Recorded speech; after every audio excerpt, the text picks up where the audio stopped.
palaisdaan kung saan ayan, napakalinis na ng paligid. Yan, napakaganda.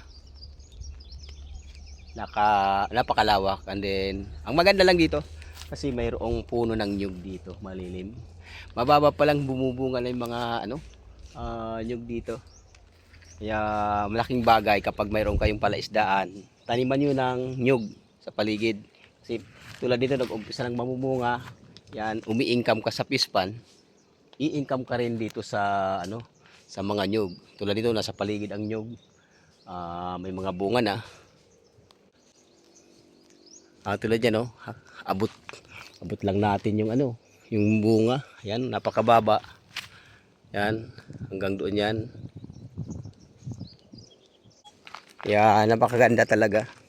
Tapos yung paligid ng fish pond, kailangan may tanim kang kahoy tulad nito. Yan, mayroong tawag nito ay bakhaw para yung mga isda ay mayroong sisilungan. And then sa paligid naman ay pwede kang magtanim ng tulad nito. May saging, may pinya. Yan.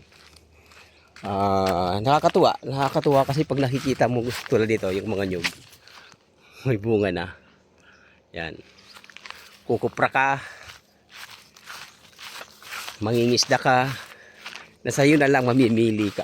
Tapos pagdating sa paligid, marami kang makikitang shell dito tulad ng tulad dito, yung bunga. Tapos dito, kapansin nyo, mayroon dyan mga shell yung tinatawag dyan na bagungon. Yan, yung mga shell dyan. Kaya walang problema sa ulam. Kaya napakaganda. Tapos yung nyug, kapag naglalakad ka tulad nito ay talagang malilim. Hindi ka maiinitan.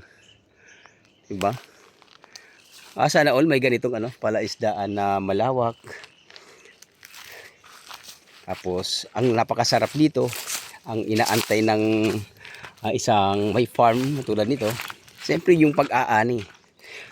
Mag-aani ka ng isda, magkakapira ka. Mag-aani ka ng nyug, magkakapira ka. Kaya yun. Dubli kita, ika nga.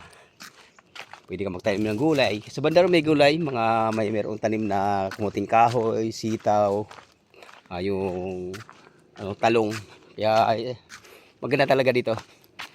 Palaisdaan. Diba?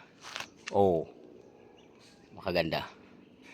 Maraming salamat. Hanggang dito lang ating vlog. Kung bago ka lang dito sa aking channel, pwede kang mag-subscribe, mag-like, and mag-share. And then, mayroon tayong Facebook sa Junior Abalahin o Monico Abalahin Junior. Pwede kang mag-follow doon. At pwede ka rin mag-subscribe. Hanggang dito lang. Maraming salamat. Babus!